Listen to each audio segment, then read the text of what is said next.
¿Crees que la cirugía actual es aterradora? Entonces prepárate, porque estamos a punto de entrar en el mundo de los métodos quirúrgicos antiguos más espeluznantes, donde la línea entre salvar una vida y torturar a alguien a veces era solo un corte de cuchillo. Número 7. Perforar el cráneo para liberar el dolor de cabeza. Imagina que vives hace 3000 años y la cabeza te duele como si te golpearan con un martillo. Te llevan ante un curandero y en lugar de hierbas o masajes, él se acerca con una piedra afilada, sin anestesia, sin calmantes, y te dice simplemente: vamos a abrir un agujero en tu cráneo para liberar el dolor. Te tumbas mientras varias personas te sujetan brazos y piernas. La piedra gira sobre tu cabeza, desgastando el hueso entre crujidos, hasta que hace crack, señal de que ya llegó al interior del cráneo. Suena a tortura, pero la trepanación, la técnica de perforar el cráneo en la antigüedad, a veces realmente salvaba vidas, reducía la presión cerebral en casos de hematomas o infecciones. Lo sorprendente es que los pueblos antiguos realizaban este procedimiento con mucha frecuencia y en muchos lugares, desde los incas en Perú, los egipcios, hasta la Europa de la Edad de Piedra. Muchos cráneos arqueológicos incluso muestran que los pacientes sobrevivieron varias veces. El ejemplo más famoso proviene del Perú inca. Los cráneos trepanados hallados presentan tasas de cicatrización del 70-80%, lo que significa que la mayoría de las personas perforadas sobrevivían. Algunos cráneos incluso tienen 2 o 3 orificios trepanados, señal de que su dueño pasó por varias operaciones y siguió viviendo. Perforar el cráneo suena a escena de película de terror, pero para nuestros antepasados era una especie de neurocirugía primitiva. Pocas herramientas, mucho dolor, pero a veces era lo único que les permitía sobrevivir. Número 6. Amputar una pierna en 60 segundos. Imagina que eres un soldado del siglo XVII y un cañonazo te ha destrozado la pierna. No hay anestesia, no hay antibióticos, no hay quirófano. El cirujano militar se acerca con una sierra de madera y te anuncia la única forma de salvarte: amputar la pierna de inmediato. Te sujetan con fuerza. La hoja de la sierra corta piel, músculo y hueso en menos de 1 minuto. La velocidad es cuestión de vida o muerte. Si se tarda unos segundos más, podrías morir por shock o desangramiento. El ejemplo más famoso es Robert Liston, el cirujano más rápido de Londres en el siglo XIX. Podía amputar una pierna en 25-30 segundos, pero tanta velocidad a veces llevaba al desastre. En una operación, cerró accidentalmente 2 dedos de su asistente y provocó que un espectador muriera de un infarto por el susto. Es la única cirugía de la historia con un 300% de mortalidad. Por supuesto, no todos los casos eran tan terribles.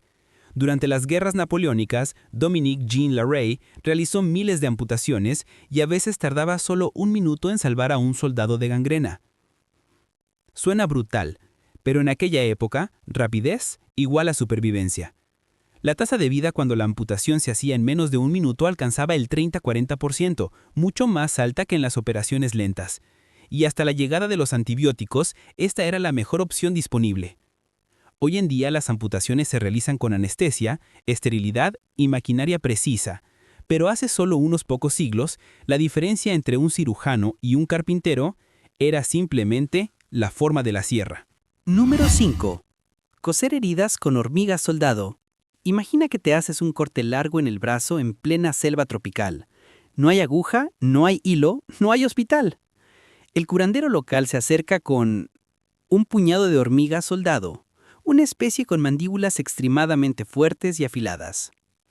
Coloca cada hormiga en el borde de la herida.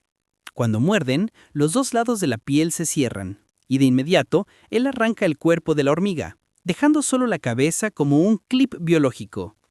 Así, toda la herida queda suturada con una fila de mandíbulas bloqueadas. Parece increíble, pero esta técnica ha existido durante miles de años en India, Sudamérica y África. Las mandíbulas de estas hormigas son muy resistentes, y las enzimas de su saliva incluso aportan un efecto antibacteriano natural. El antropólogo Kirk Nimuendahu registró en 1929 que había visto a un cazador amazónico ser suturado con 17 cabezas de hormiga, y la herida cicatrizó limpia, sin infección. Los guerreros Masái de Kenia en principios del siglo XX también utilizaban hormigas soldado para cerrar los cortes durante sus rituales de iniciación. El resultado: la herida se cerraba rápido, con pocas infecciones, y para los pueblos antiguos era una herramienta médica natural perfecta, gratuita, disponible y extremadamente eficaz. Número 4. Cirugía abdominal sin anestesia en la época romana.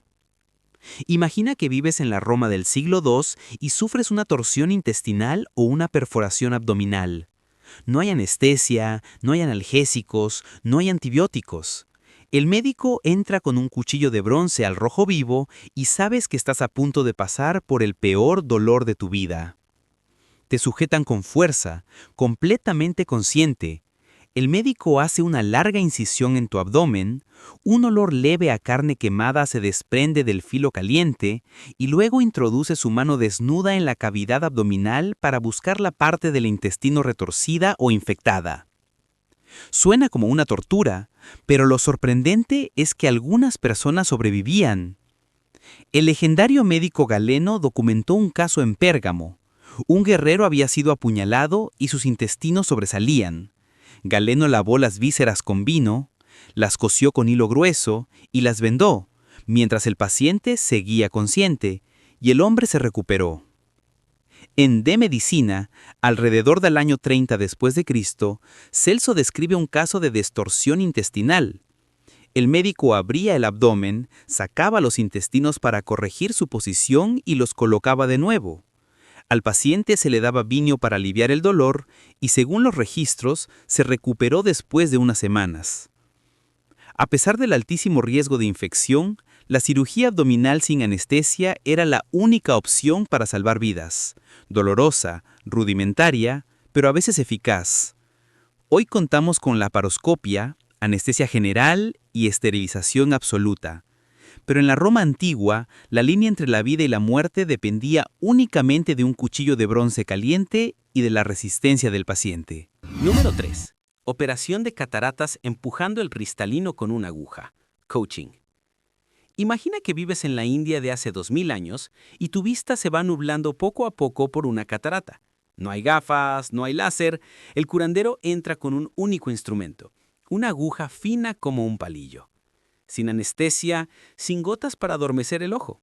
Miras al frente y él clava la aguja a través de la parte blanca del ojo, empujando con cuidado el cristalino opaco hacia el fondo del globo ocular. Cuando la masa nublada se aparta, la luz vuelve a entrar de inmediato.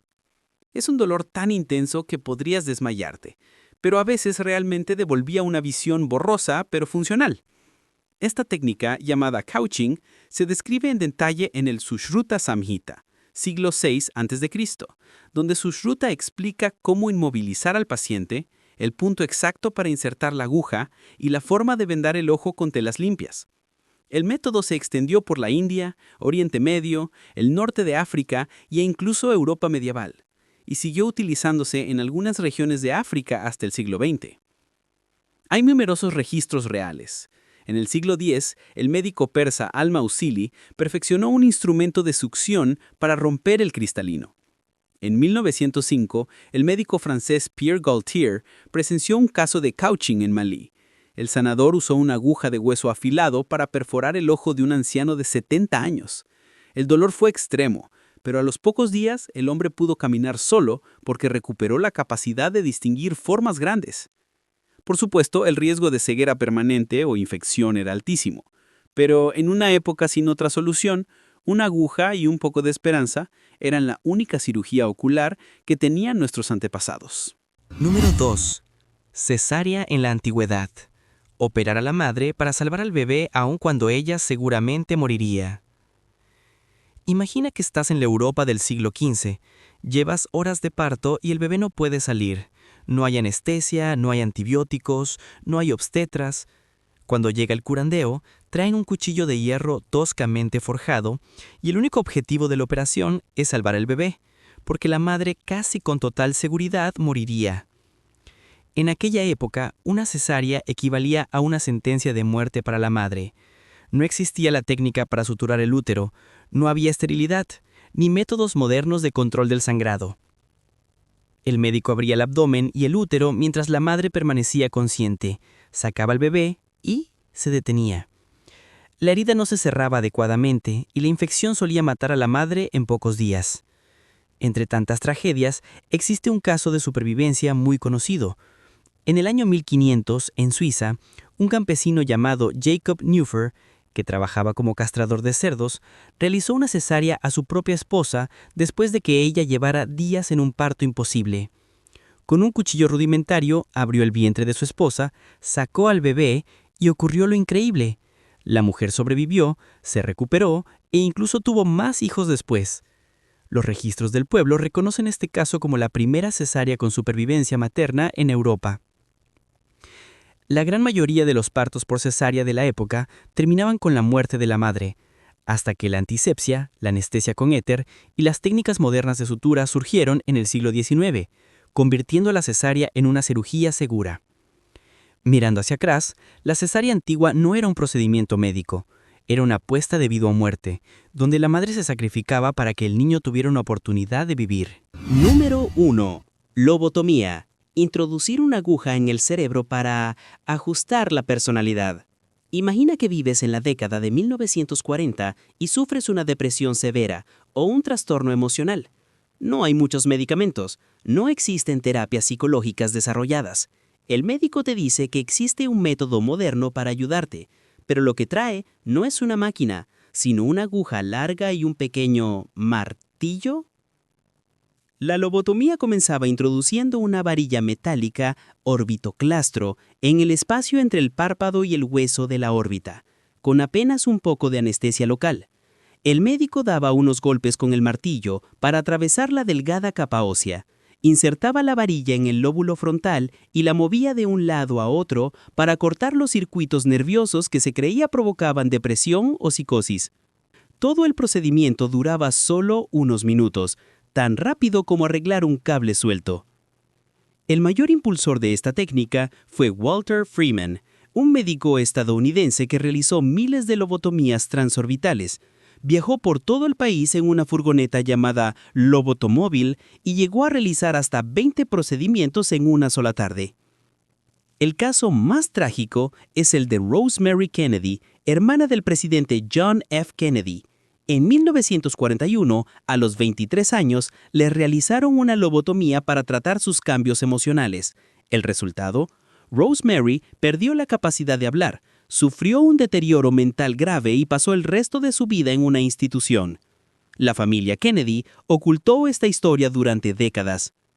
A pesar de lo chocante que suena hoy, la lobotomía llegó a ser elogiada porque eliminaba conductas violentas, aunque lo hacía dejando a los pacientes apáticos, indiferentes y con daño cerebral severo. En la década de 1960, con la aparición de los fármacos antipsicóticos, la lobotomía fue finalmente abandonada. Pero antes de eso, más de 50,000 personas fueron sometidas a este procedimiento, hoy considerado uno de los errores médicos más crueles de la historia. Lo que acabas de leer no es una historia de terror, es historia real, algo que las personas realmente vivieron. Y la paradoja es que estas operaciones dolorosas, brutales y arriesgadas fueron justamente las que abrieron el camino hacia la medicina moderna.